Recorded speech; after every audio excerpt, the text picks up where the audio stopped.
মানুষের যে অংশগ্রহণে, সেখানে এখন যদি প্রতি বিপ্লবটি হয়, এটি হচ্ছে আসলে একটি চক্রান্তের ফলে, দেশ এবং দেশের বাইরে চক্রান্তের ফলে এই যে দেশে ছাত্র জনতার যে বিপ্লব, সেটির বিপক্ষে গিয়ে, অর্থাৎ ছাত্র জনতার বিপক্ষে গিয়ে একটি চক্রান্তের মাধ্যমে হবে, যেটা আমরা হতে দিতে পারি না। সেই জায়গা থেকে আমাদের জায়গা থেকে কর্মসূচি ছিল এমন যে আমরা ঢাকা সহ দেশের বিভিন্ন জায়গায় আসলে শান্তিপূর্ণ একটি অবস্থান করব। আপনারা দেখেছেন, আমি নিজেও, আমরা কয়েকজন সমন্বয়ক সহ শাহবাগে ছিলাম। আমরা যখন শাহবাগের মোড়ে যাই, তখন আমাদেরকে কিছু আইনশৃঙ্খলা রক্ষাকারী বাহিনী বা কিছু আর্মি অফিসার এসে অনুরোধ করে যে এখানে যদি আজকে আমরা কর্মসূচি করি 4 রাস্তার মোড়ে, তাহলে মানুষের ভোগান্তিটি বাড়বে। তাদের কথা শুনে আমরা সাথে সাথে, আমরা সেখানে 1 মিনিটও দাঁড়াইনি, সাথে সাথে আমরা জাদুঘরের সামনে চলে এসেছিলাম যে মানুষের আসলে দীর্ঘ 1 মাস ধরে বিশাল একটি ভোগান্তি হচ্ছে, সেই ভোগান্তিটি আসলেই কমানো প্রয়োজন দেশের স্থিতিশীল অবস্থায় নিয়ে আসার জন্য। আমরা সরে এসেছি সেখান থেকে। কিন্তু আমরা আমাদের জায়গা থেকে এটি লক্ষ্য করেছি যে ধানমন্ডি 32 ঢাকার বিভিন্ন স্থানে এমন অনেক অনাকাঙ্ক্ষিত ঘটনা হয়েছে যেগুলো আমাদের এই গণঅভ্যুত্থানের স্পিরিটের সাথে যায় না। আমরা যে বাংলাদেশের প্রত্যাশা করি, সেই যে বাংলাদেশের স্বপ্ন দেখি, সেটির সাথে আমরা এটা কখনো যায় না। যেমন আমি কয়েকটি উদাহরণ দিই। আমরা নিজে বিভিন্ন ভাইরাল ভিডিও দেখেছি যে আমার বাবার বয়সী একজনকে কান ধরে উঠবোস করানো হচ্ছে, আমার বাবার বয়সী একজনকে বিবস্ত্র করানো হয়েছে এবং মানুষজন যা ইচ্ছা তাই বলছে। অসংখ্য মানুষের ফোন চেক করা হচ্ছে।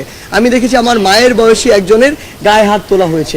এরকম অসংখ্য অনাকাঙ্ক্ষিত ঘটনা ঘটেছে। আমরা সাংবাদিক ভাই বোনদের উপরে হামলার বিভিন্ন ঘটনা প্রত্যক্ষ করেছি।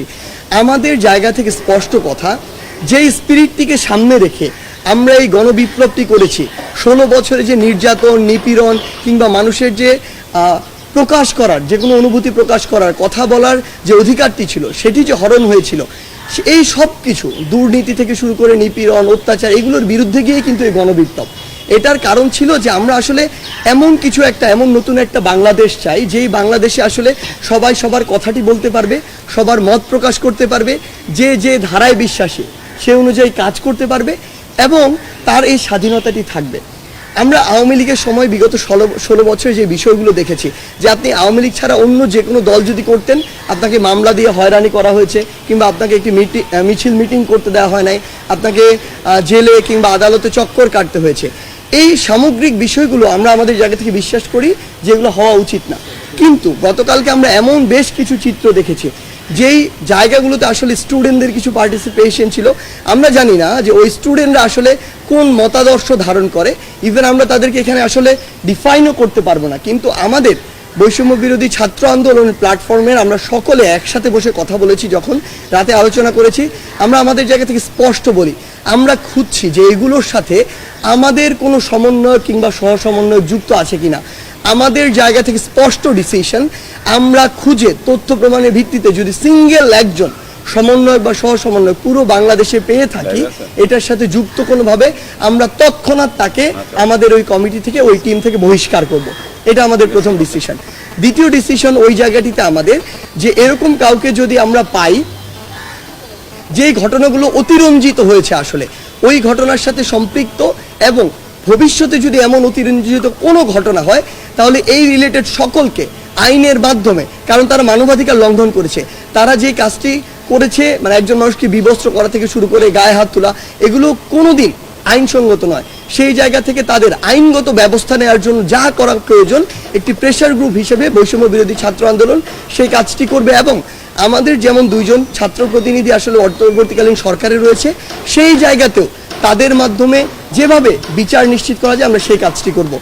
আরেকটি আমাদের অবস্থান আমরা স্পষ্ট করি, আমরা আমাদের জায়গা থেকে এটি বিশ্বাস করি, বাংলাদেশে বিভিন্ন ধরনের রাজনৈতিক আদর্শের দল থাকতে পারে।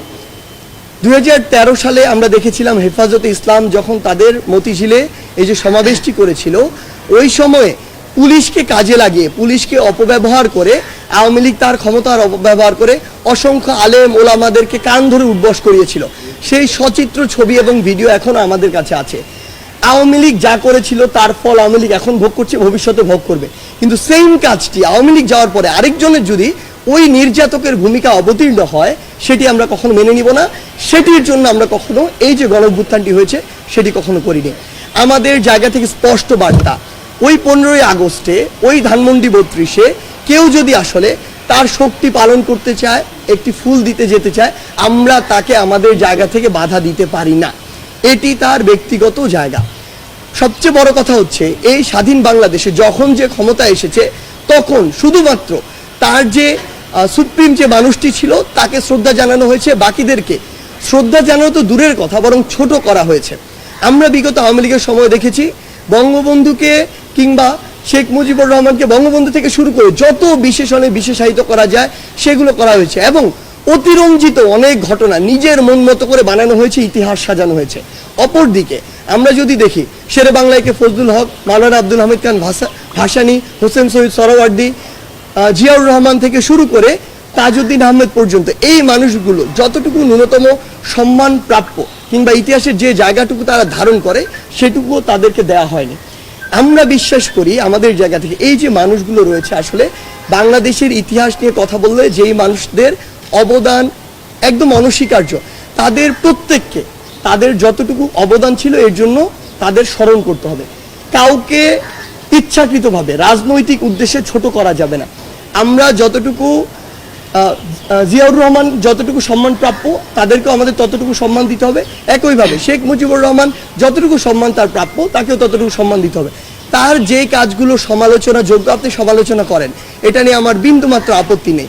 কিন্তু আপনি আজকে 2024 সালে এত বড় একটি গণঅভ্যুত্থানের পরে দাঁড়িয়েও আপনি যখন আপনার রাজনৈতিক প্রতিহিংসাকে বাস্তবায়ন করার জন্য এই কাজগুলো করেন, এগুলো আমরা আমাদের জায়গা থেকে কখনোই সমর্থন করি না এবং আমরা মনে করি যে বাংলাদেশের জনগণের তাদের জায়গা থেকে সর্বোচ্চ প্রতিবাদটুকু করা উচিত যে তারা এগুলো আজকে দাঁড়িয়ে কখনো এগুলো সমর্থন করে না এবং চায় না যারা এগুলো করবে তাদেরকে জনগণ বয়কট করার জন্য প্রস্তুত। ইভেন আমাদের মধ্যেও কেউ যদি এই কাজগুলো করে তাদেরকেও বয়কট করা হোক, কোনো সমস্যা নেই। মানে শোক প্রকাশে যে বাধা হয়েছে সেগুলো কোনোভাবেই বৈষম্য বিরোধী আন্দোলন সমর্থন করে না।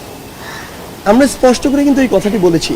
15ই আগস্টের শোক প্রকাশে যারা ওইখানে একটি ফুল নিয়ে গিয়েছিল তাদেরকে, যেমন আমরা দেখেছি বঙ্গবীর কাদের সিদ্দিকী সেখানে গিয়েছিলেন, তার গাড়িতে হামলা হয়েছে, ভাঙচুর হয়েছে। কেন? তিনি যদি ওই রাজনৈতিক আদর্শে বিশ্বাস করেন তিনি সেখানে ফুলটি নিয়ে যেতে পারেন, আমরা তাকে বাধা দিতে পারি না। আমরা বরং যদি মনে করি যে তিনি যে রাজনৈতিক আদর্শে বিশ্বাস করেন, যে ব্যক্তিটিকে তিনি অনুসরণ করেন তিনি অনুসরণযোগ্য নয়, আমরা তাকে বয়কট করতে পারি। কিন্তু তার গায়ে হাত তোলা, তার গায়েতে হামলা করার এই যে অথরিটি, এই অথরিটি আমাদেরকে কেউ দেয় না। আমি এটি স্পষ্ট করি, অথরিটির বিষয়টি যেহেতু এখানে এসেছে, বৈষম্য বিরোধী ছাত্র আন্দোলনের নাম ভাঙিয়ে আপনারা এই পর্যন্ত একজনও বলতে পারবেন না যে আমরা যারা সমন্বয়ক বা সহসমন্বয়করা আমাদের এই জায়গা থেকে, কেন্দ্রীয় জায়গা থেকে অসংখ্যবার আপনাদের সাথে কথা বলেছি, পুরো বাংলাদেশের বিভিন্ন জায়গায় আমরা ডিল করেছি, আমরা কোথাও এই অথরিটি খাটাতে যাইনি। আমরা আমাদের জায়গা থেকে যদি কোথাও কথা বলেছি, আমরা বলেছি যেটি ন্যায্য, যেটি ন্যায়সঙ্গত সেটি যেন বাস্তবায়ন হয়। সুপারিশ করতে আমরা কোনো সময়ই স্বাচ্ছন্দ্য বোধ করি না, আগ্রহী না, আমরা করব না। আমরা পুরো বাংলাদেশের যারা আমাদের এই আন্দোলনের সাথে সম্পৃক্ত, সমন্বয়ক হোক, সহসমন্বয়ক হোক, কিংবা বর্তমানে আসলে ভুয়া অনেক সমন্বয়ক তৈরি হয়েছে, ভুয়া অসংখ্য সহসমন্বয়ক তৈরি হয়েছে, তাদের উদ্দেশ্যে আমরা একটি কথা স্পষ্ট করে বলতে চাই, আমরা কোনো অথরিটি নয়, আমরা জাস্ট একটা প্রেশার গ্রুপ। আমরা বলতে পারি এই জায়গায় দুর্নীতি হচ্ছে, এই দুর্নীতিবাজকে সরাতে হবে, আমরা সরিয়ে দিতে পারি না, সেই অথরিটি আমাদের নাই। আমরা এটা বলতে পারি যে এই মানুষটি দুর্নীতি করেছে, তার দুর্নীতির এই এই কাজগুলো হয়েছে। আমরা কিছু জায়গায় দেখছি যে তারা পদত্যাগের জন্য বাধ্য করার সংবাদ পাচ্ছে, আমরা বিশ্বাস করি তারা আমাদের কেউ নয়, তারা আমাদের স্পিরিটও ধারণ করে না। কারণ এখন অসংখ্য ভুয়া সমন্বয় তৈরি হয়েছে। 5ই আগস্টের গণঅভ্যুত্থানের পরে আমরা কোনো পুরো বাংলাদেশে সমন্বয়ের টিম দেইনি, কিন্তু আমরা অসংখ্য সমন্বয়ের টিম দেখছি যারা 5ই আগস্টের পরে নিজে নিজে এই টিমগুলো দিয়েছে এবং তারা তাদের মতো করে বিভিন্ন কাজ করছে। আমরা মনে করি হয় তারা ব্যক্তিগত স্বার্থের জন্য এটা করছে, হয় তারা মানুষকে হয়রানি করে লুটপাটের জন্য কিংবা অর্থ আত্মসাতের জন্য করছে, অথবা রাজনৈতিক তাদের কোনো উদ্দেশ্য রয়েছে, অথবা এমন হতে পারে যে তারা নির্দিষ্ট কোনো একটি গোষ্ঠীর প্রোপাগান্ডা করছে আসলে দেশকে অস্থিতিশীল করার জন্য।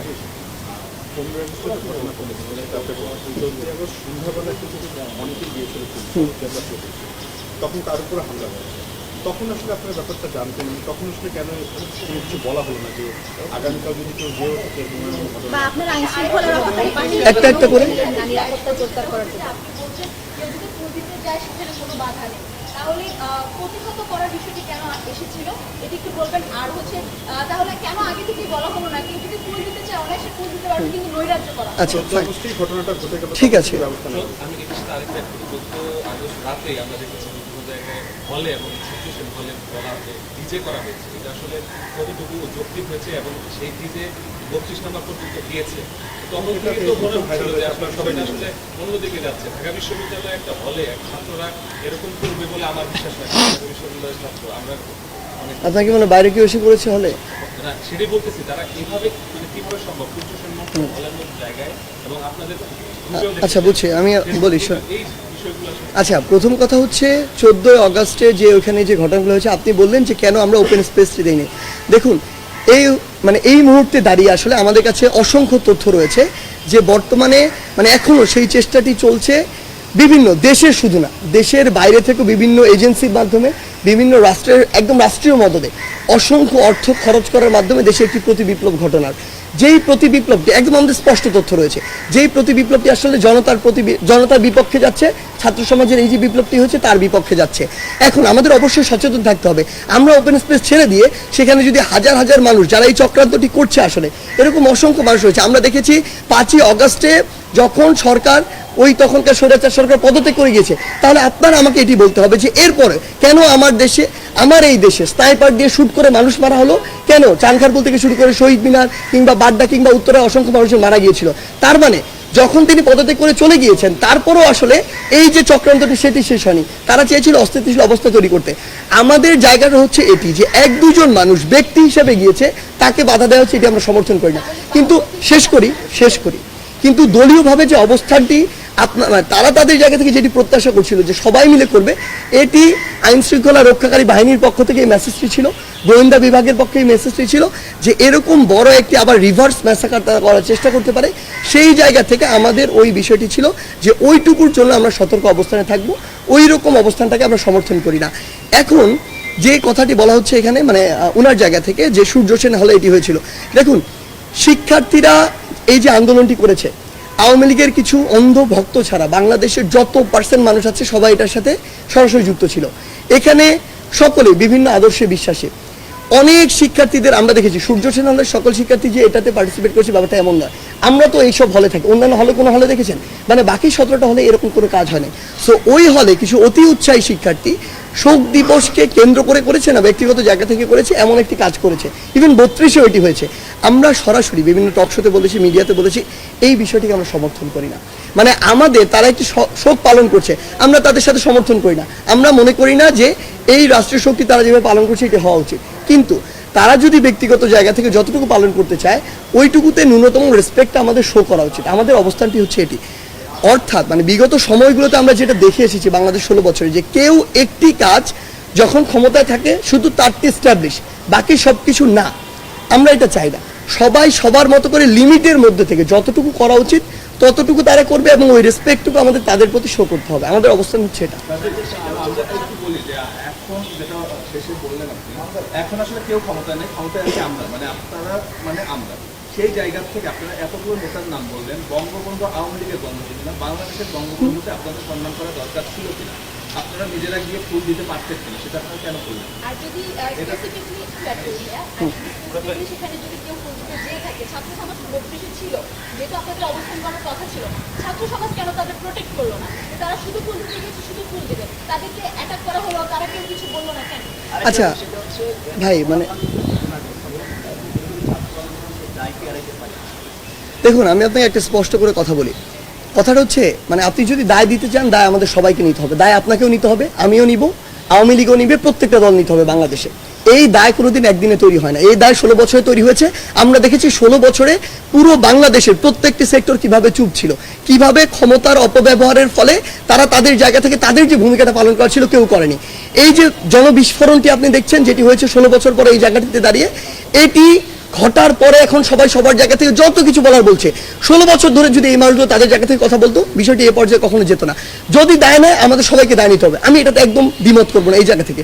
কিন্তু আপনি যদি দায় দেন, কোনো নির্দিষ্ট একটি গোষ্ঠীকে দিতে পারবেন না। কেন দিতে পারবেন না? কারণ আমরা দেখেছি, আমরা যখন ডিবি হেফাজতে ছিলাম, আমাদের সাথে যেগুলো হয়েছে মিডিয়া সেগুলো প্রকাশ করতে পারেনি। কেন? হয়তো বা এমন হতে পারে করতে দেয়া হয়নি, কিন্তু পারেনি তো, এটাই তো বাস্তবতা। আমরা দেখেছি সরকার তার ক্ষমতার অপব্যবহার করে আমাদেরকে হেফাজতের নামে 6 দিন আটকে রাখা হয়েছে।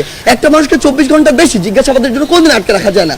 সেটাতে এই যে একটি প্রেশার ক্রিয়েট করার যতটুকু বিষয় ছিল সেটি করা হয়নি। আমরা দেখেছি আমাদের আন্দোলনের সময় অসংখ্য সংবাদ সম্মেলন আমরা করেছি, বাংলাদেশের বর্তমান যে প্রচলিত মিডিয়া সিঙ্গেল একটিতে কোনো কিছু আসেনি। তার মানে আপনাদের যতটুকু পালন করার কথা ছিল আপনারা করেননি, ওই দায়িত্বটা আপনার উপর বর্তায়। সেইম ভাবে আমি কর্মসূচি ঘোষণা দিয়েছি, আমার কর্মসূচি আমি ধরে নিচ্ছি যে বিভিন্ন মানুষজন সেখানে তাদের রাজনৈতিক উদ্দেশ্য বাস্তবায়ন করার জন্য বা দেশকে অস্থিতিশীল করার জন্য, ইভেন ইফ আওয়ামী লীগ, ছাত্রলীগ, যুবলীগ তাদের অসংখ্য মানুষজন বিভিন্ন ছদ্মবেশে ওখানে ছিল এই কারণে যে তারা একটি অস্থিতিশীল অবস্থা তৈরি করতে চায়।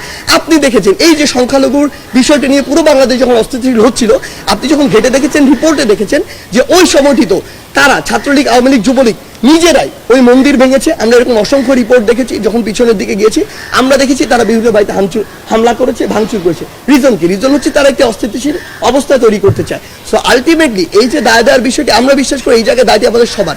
তবে আমরা এটুকু বলছি, আপনি যেটি বললেন যে এই শোক পালন করার উচিত কিনা, আজকে 2024 সালের এই গণ অভ্যুত্থানে আওয়ামী লীগের যেসব নেতাদের উপরে আমি বলছি যে অত্যাচার হয়েছে, ধরে নিলাম তারা দেশ ছেড়ে পালিয়েছে, তাদেরকে মামলা দেওয়া হয়েছে, এই যে ঘটনাগুলো হয়েছে, এটার জন্য কি এখন আমরা শোক পালন করব? যদি এটার জন্য না করি 15ই আগস্ট 1975 জন্য আমরা শোক পালন করব না। আপনি দেখেছিলেন ওই 15ই আগস্ট 1975 যখন এই ঘটনাটি ঘটে পুরো বাংলাদেশ ব্যাপী মিষ্টি বিতরণ হয়েছিল। কারণ কি? কারণ ওই 72 থেকে 75 ঘটনা যদি দেখেন তখন স্বৈরাচার বা ফ্যাসিস্টের চরম একটি মাত্রা ছিল। ইতিহাস ঘাটলে আমরা এটি দেখতে পাই যে তখন আসলে আলটিমেটলি যা হয়েছিল এক জায়গার নির্দেশ থেকে হয়েছিল। এটি বাংলাদেশের মানুষের কোনো ঘটেনি। এমনকি বাংলাদেশের সাধারণ মানুষ ওই সময় যে বিষয়টি হয়েছিল যে সাধারণ মানুষ তার যে বিচারটি সেটি পায়নি, বরং বিচার নির্দিষ্ট একটি ঠিকানা থেকে, ধানমন্ডি 3200 কয়েকটি ঠিকানা থেকে পুরো বাংলাদেশে যেত। সো ওই সময় সামগ্রিক একটি বিপ্লবের ফল ওটি ছিল। আসলে আপনি যাদেরকে আজকে মানে দোষ দিয়ে ফাঁসিতে ঝুলাচ্ছেন, দেশের বাইরে পাচার করছেন, তাদের সাথে কি হয়েছিল আপনি সেটি কেন বলছেন না? বিগত 16 বছর ধরে আপনি এটি বলেন নাই, কারণ বললে হয় আপনার চাকরি থাকতো না, হয় মিডিয়া থাকতো না। This is the reality. So fact হচ্ছে আলটিমেটলি আপনার পিছনের ঘটনার দিকে যেতে হবে। আজকে 24 সালে যা হয়েছে এটা 24 সালের ঘটনা না, বিগত 16 বছর ধরে হয়েছে তার ঘটনা। সো আমাদের জায়গা থেকে আমরা মনে করি শুধু আমাদের জায়গা না, বরং রাষ্ট্রীয়ভাবে এই যে শক্তি এটি পালন করা উচিত নয়। কোনোদিন সিঙ্গেল কয়েকজন মেজর বা আর্মি অফিসার মিলে এই যে একটা অভ্যুত্থান সেটা 15 আগস্টে 1975 ঘটাতে পারতো না, বরং এটি একটি সামগ্রিক ক্ষোভ ছিল এবং সবাই ওই যে একটি নীরবতার সমর্থনেরই কিন্তু একটি লক্ষণ। সেই জায়গা থেকে আমরা বিশ্বাস করি যে এই আপনি যে কথাটি বলছেন এটিতে আমরা সমর্থন করি না।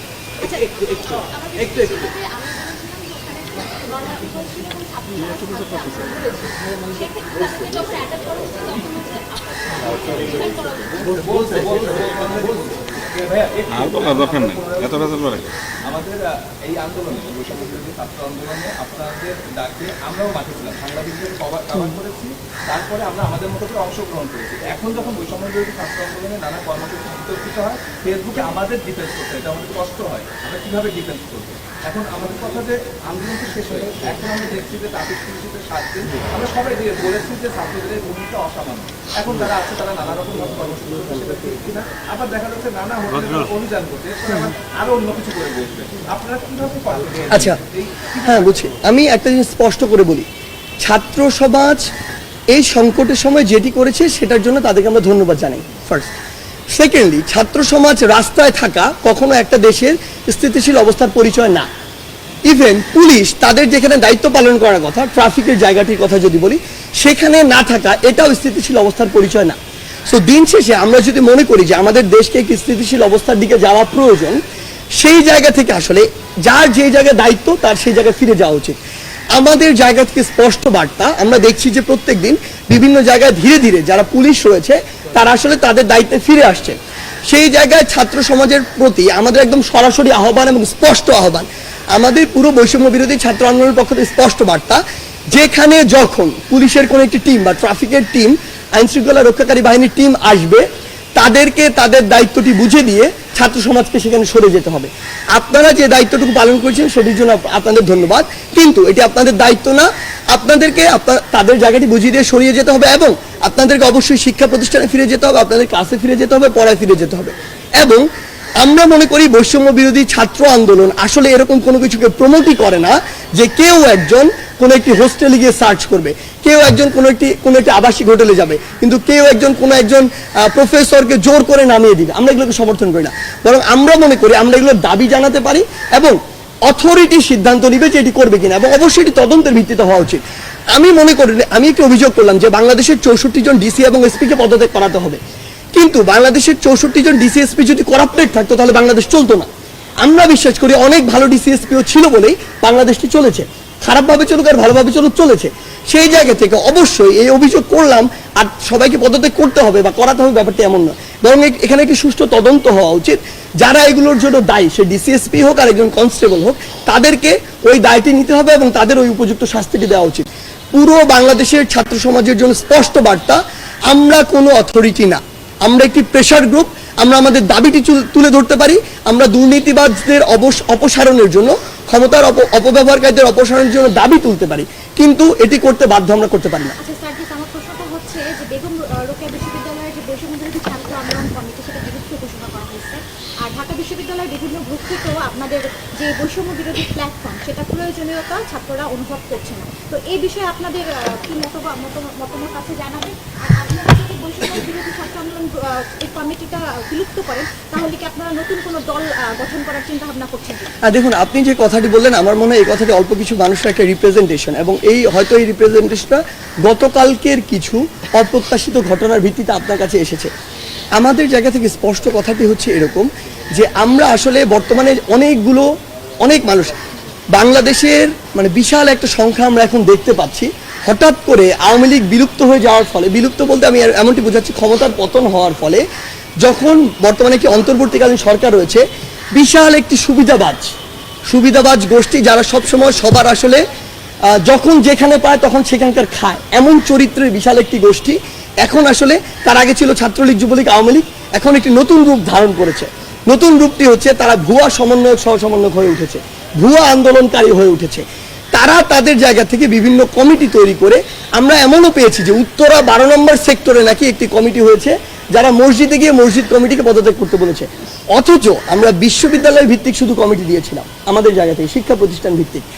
সেই জায়গা থেকে এই মানুষগুলো তাদের ব্যক্তিগত উদ্দেশ্য হোক, কিছু রাজনৈতিক উদ্দেশ্য, সেগুলো বাস্তবায়নের জন্য এমন কিছু কাজ করছে যেগুলো অপ্রত্যাশিত। আমাদের জায়গা থেকে আমরা মনে করি যে বৈষম্য বিরোধী ছাত্র আন্দোলন যারা সমন্বয়কদেরকে আপনারা দেখেছেন এই বিগত 1.5 মাসের অধিক সময়, কোনো একজন সম্পর্কে আপনারা যে অভিযোগগুলো করছেন এগুলো যদি করতে পারেন, ইভেন আমার সম্পর্ক যদি করতে পারেন, আমরা কথা দিচ্ছি ওই একজনের দায় নিয়ে তাকে পদত্যাগ করিয়ে তার জন্য আইনগত যে ব্যবস্থা নেয় আমরা সেটি নিব। আমরা মনে করছি যে অন্তর্বর্তীকালীন সরকারের এই যে অল্প একটু সময় রয়েছে, এই সময়টুকুতে দেশ একটি স্থিতিশীল অবস্থায় আসার পূর্ব পর্যন্ত, অর্থাৎ যখন আমার মনে হবে যে চক্রান্ত করার যে বিষয়টি তাদের, ওই বিষয়টির যে সম্ভাবনা সেটি কমে এসেছে, দেশ স্থিতিশীল অবস্থায় রয়েছে, এমন অবস্থা মনে হলে আমরা এই বিষয়ে আলোচনায় বসে সিদ্ধান্ত নিব। কারণ আমরা আগেই বলেছিলাম যে এটি আমরা লং টার্মে এই প্ল্যাটফর্ম ব্যবহার করার আমাদের কোনো উদ্দেশ্য নেই। তখন আমরা এটি সিদ্ধান্ত নিয়ে যা করার এই প্ল্যাটফর্মটি নিয়ে সেটি সিদ্ধান্ত নিয়ে আপনাদের সবাইকে ডেকে আমরা জানিয়ে দিব, শেষ করে জানিয়ে দিব। এবং আমরা এটি স্পষ্ট করে বলি কেন আমরা এটি বলছি। কারণটা হচ্ছে, এখনো আপনারা সবাই জানেন, আমরাও জানি, অর্থনৈতিকভাবে হোক, আইন শৃঙ্খলার দিক থেকে হোক, বাংলাদেশের স্থিতিশীল অবস্থায় আসেনি। আমরা যদি মনে করি যে আজকে থেকে 7 দিন পরে এরকম একটি বড় চক্রান্তের আভাস আমাদের কাছে এসেছে, তখন তো আমাদের রাজপথে নামতে হবে, একটি ডাক দিতে হবে। সেই জায়গা থেকে এই স্থিতিশীল অবস্থাটি আসার জন্য আমরা অপেক্ষা করছি। আপনারা তো বৈষম্য বিরোধী আন্দোলন করেছে, সারা বাংলাদেশের মানুষের সমর্থন করেছে। এই 17 বছর সরকারের যে নানান ধরনের হয়রানির শিকার হয়েছে, আমি চেষ্টাভাবে বলি বিএনপি এবং জামাতের কোনো নেতা কর্মী তারা ঘরে থাকতে পারতো না। বিএনপির কোনো নেতা কর্মী তাদের অজস্র হয়রানিমূলক মামলায়, কিছু মামলা বিকৃত রয়েছে। আবার সে একইভাবে এখন আবার পুলিশ এই আগের রূপে তারা এখন আওয়ামী লীগের মন্ত্রী এমপিদের বিরুদ্ধে মানে লজিক্যাল মামলাগুলো হচ্ছে না, এক ধরনের স্ক্রিপ্টেড মামলা, নাটকীয় মামলা, এটা নিয়ে এখন কথা হচ্ছে। তাহলে যেই বিরোধী আন্দোলন করলেন, যেটা বৈষম্যমুক্ত সমাজ গড়ে আন্দোলন করলেন, এখানে তো সবার অধিকার থাকে, সবাই কথা বলতে থাকে। আমি যদি অপরাধ করি আমার অপরাধের জন্য শাস্তি পাবো, এই বিষয়টা আপনাদের কোনো মেসেজ থাকবে কিনা? আচ্ছা, মানে আপনি কি হচ্ছে এমপি, মন্ত্রী, পুলিশ বা যারা আছে সবার কথাই বলছেন, তাই তো? ফাইন। দেখুন, আমি প্রথমে এটা ক্লিয়ার করি 16 বছরে ফ্যাসিস্ট আওয়ামী লীগ সরকারের সাথে বিভিন্ন পদে, হোক মন্ত্রী, হোক প্রধানমন্ত্রী, হোক এমপি, হোক কোনো একটি নির্দিষ্ট ইউনিটের প্রেসিডেন্ট, সেক্রেটারি কিংবা প্রভাবশালী কেউ একজন, এই যারা ছিল তারা প্রত্যেকেই এই ফ্যাসিস্ট গভর্নমেন্টের এক একজন স্টেক হোল্ডার ছিল। তারা তাদের জায়গা থেকে প্রত্যেকে কোনো না কোনো ভূমিকা রেখেছে। একজন ওয়ার্ড আওয়ামী লীগের কোনো একজন কর্মীও ওয়ার্ড বিএনপির কোনো একজন কর্মীকে টর্চার করেছে, এই দায়টি সে এড়াতে পারে না। অর্থাৎ এই যে পুরো বিষয়টি, আওয়ামী লীগের সাথে যারা সরাসরি রাজনীতির সাথে জড়িত ছিল তাদের প্রত্যেকের এই দায়টি আসলে নিতে হবে। তাই এটি কেউ বলতে পারবে না আসলে যে একজন এমপি কিংবা একজন মন্ত্রী সে তার জায়গা থেকে স্বচ্ছ ছিল, সে কাউকে মারেনি, সে 16 বছর ধরে মানুষের ভোটাধিকারটা একদম ধ্বংস করে দিয়েছে, এবং সে মানুষের ভোট ছাড়া নির্বাচিত হয়েছে, সে তো সবচেয়ে বড় মানুষের যে রাইট কি, যে সে ভোট দিবে, তার জনপ্রতিনিধি নির্বাচন করবে, এই অধিকারটি ধ্বংস করছে। তার মানে সে ডিরেক্টলি আর ইনডিরেক্টলি দায়ী। এবং আমি যদি আপনাকে বলি আমাদের অ্যাকচুয়ালি মানে গোড়াটা কোথায় সমস্যা, গোড়াটা ওই নির্বাচন ব্যবস্থা। যখন জনগণের ভোটাধিকার নাই, জনগণ কাউকে নির্বাচিত করতে পারছে না, যে কেউ একজন প্রতিনিধি ওই সময় দেখেছে সে যদি তার ঊর্ধ্বতন কাউকে তেল দিয়ে তোষামত করে টাকা দিয়ে এই কাজটি করতে পারে, যে মনোনয়নটি নিতে পারে, তাহলে সে এমপি, তখনই সে জনগণের কথা ভুলে গিয়েছে।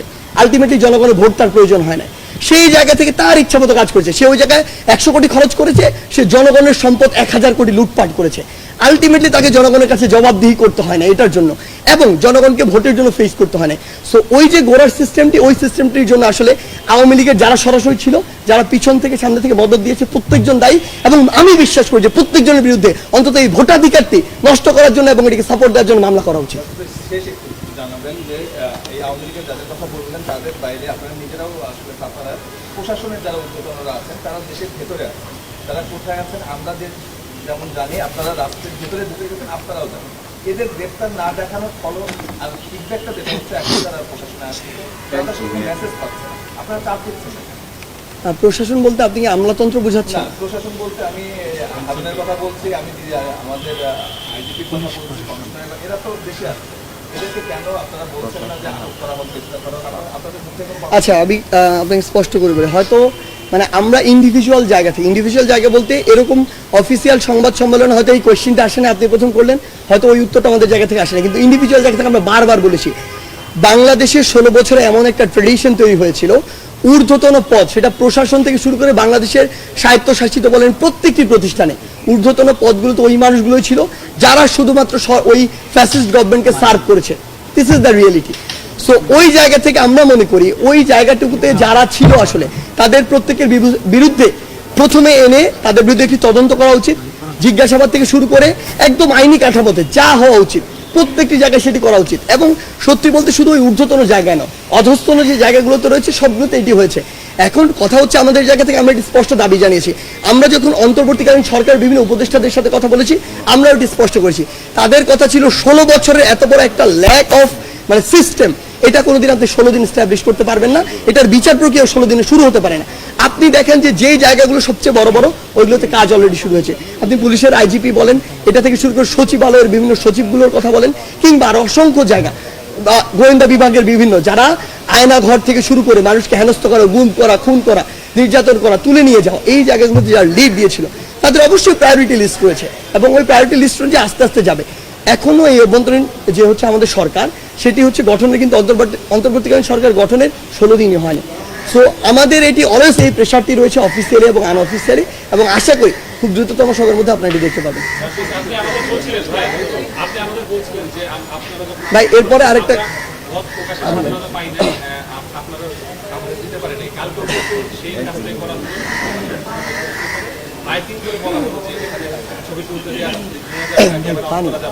তাহলে কি আসলে আমরা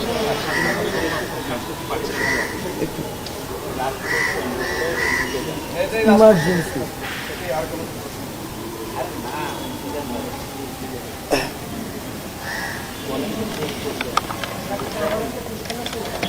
ওইটাই লাস্ট।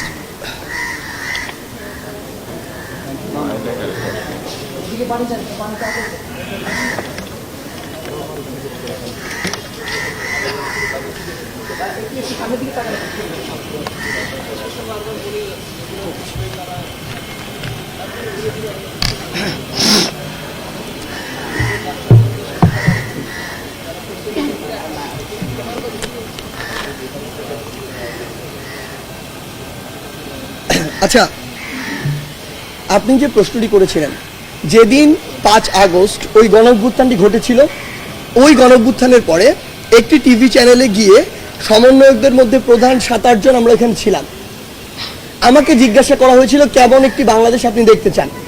আমার প্রথম উত্তরটি ছিল এটি, আমি 5টি পয়েন্ট বলেছিলাম, প্রথম পয়েন্টটি এটি ছিল, আমি এমন একটি বাংলাদেশ দেখতে চাই, বা আমরা এমন একটি বাংলাদেশ দেখতে চাই যেখানে গণমাধ্যম তার যে সত্য কথাটি সেটি তুলে ধরার সর্বোচ্চ স্বাধীনতাটুকু পাবে, যেটা সত্য সেটাকে সত্য বলবে, যেটা মিথ্যা সেটাকে মিথ্যা বলবে। কাউকে যেন এই অধিকারটুকু দেয়া না হয় যে গণমাধ্যমকে কেউ সেন্সরশিপ করছে। আমাদের জায়গা থেকে আজকে পর্যন্ত না, শুধু আগামীতেও যদি আমাদের কোনদিন ভয়েস থাকে, এটি স্পষ্ট বার্তা থাকবে, গণমাধ্যমের স্বাধীনতা হরণ করার এই অধিকারটুকু কারো নেই এবং এটি কেউ করতে পারে না। বরং আমরা যদি চাই দেশের এগিয়ে যাওয়া উচিত, তাহলে এই স্বাধীনতাটুকু এই কারণেই দিতে হবে যে গণমাধ্যম আমাদের ভুলগুলো খুঁজে বের করে দিবে এবং ওই ভুলগুলোতে কাজ করে আমাদের সংশোধন করতে হবে। কারণ বিগত 16 বছর ধরে ওই ভুলগুলো বের হতে পারেনি কিংবা সংশোধন হয়নি বলে দেশের আজকে এই অবস্থা। দেশকে এগিয়ে নিয়ে যেতে হলে অবশ্যই এই সুযোগটি দিতে হবে। আমরা গতকালকে বা তার আগের দিন যে কয়েকটি ঘটনা দেখেছি, আমরা বিশ্বাস করি তাদের উদ্দেশ্য আসলে ভিন্ন। যদি উদ্দেশ্য ভিন্ন না হয়, তাহলে যে কাজগুলো তারা করেছে ওই কাজগুলো মিডিয়া আসতে সমস্যা কোথায়? আমরা তো সবকিছু মিডিয়ার সামনে ওপেনলি করছি। আমরা আপনাদেরকে বলে দিয়েছি, আপনাদের যা ইচ্ছা আমাদের প্রশ্ন করুন, আমরা উত্তর দিতে প্রস্তুত। তার মানে ওই সৎ সাহসটুকু আমাদের রয়েছে। তো যারা এই কাজটুকু করেছে অবশ্যই তাদের ভিন্ন উদ্দেশ্য রয়েছে। আমরা বিশ্বাস করি আপনারা কষ্ট করে হলো তাদেরকে পুরো দেশের সামনে প্রেজেন্ট করুন এবং তাদের যে অপকর্মগুলো এগুলোর জন্য বিচারের ব্যবস্থা করার জন্য যা প্রেশার ক্রিয়েট করা দরকার আমরা করবো। লাস্ট কোয়েশ্চেন এটা।